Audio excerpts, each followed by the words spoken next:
Fellow Kenyans, on the 9th of August of 2022, Kenyans participated in an election that ushered in new leaders at all levels of our governance realm.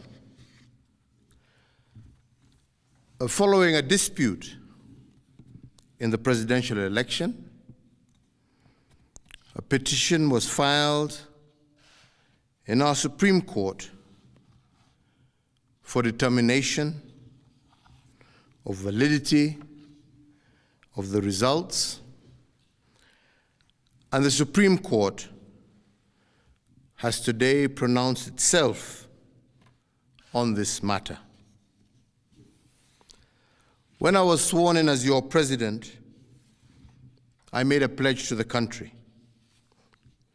a pledge to uphold the rule of law and the decisions made by the judiciary on all matters appertaining to our governance. Today,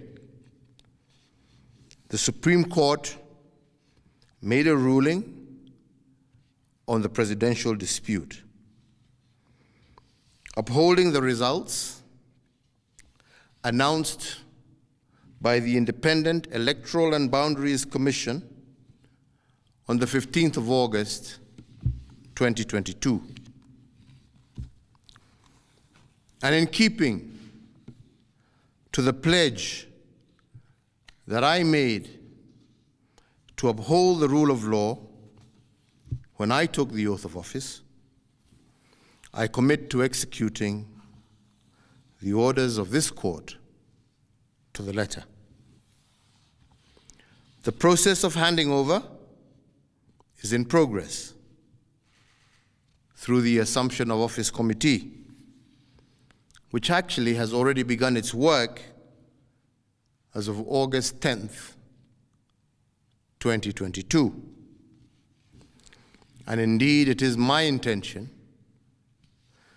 to oversee a smooth transition to the next administration, and all the necessary orders to facilitate this process have already been issued.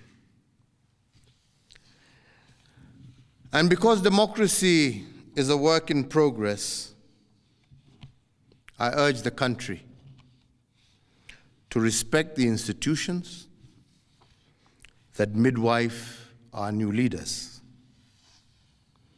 And in doing so, I also urge citizens to constantly put them under scrutiny, for this is the civic duty of every single Kenyan.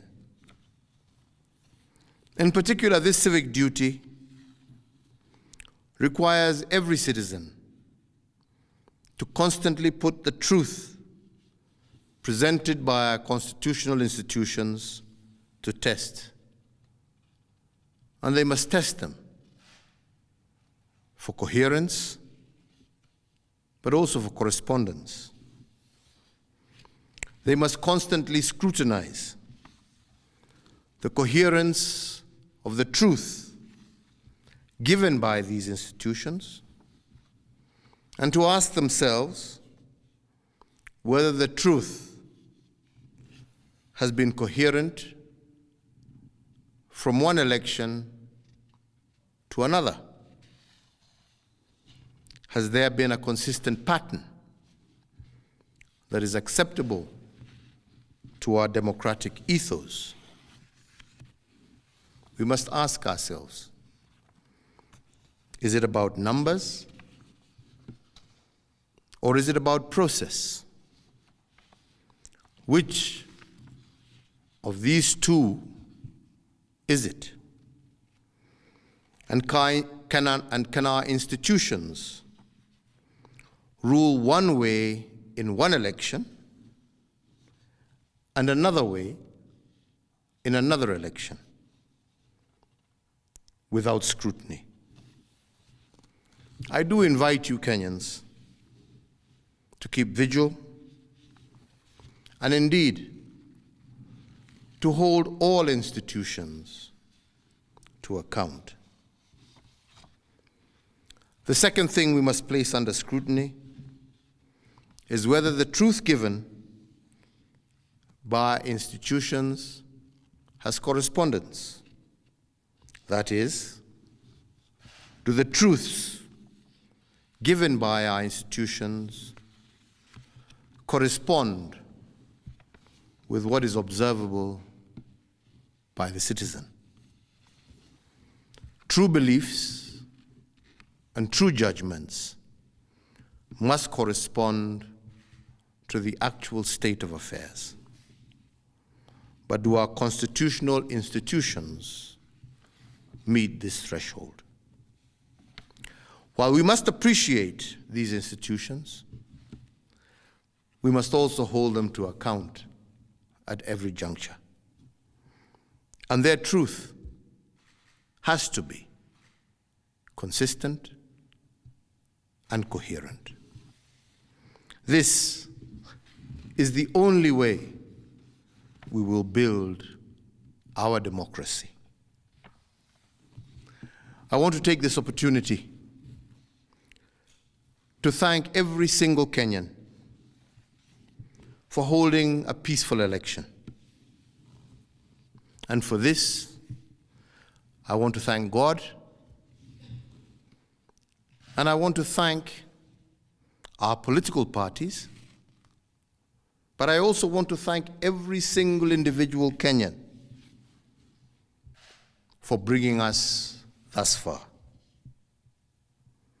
I want to wish well all who have won as they guide our country into the future.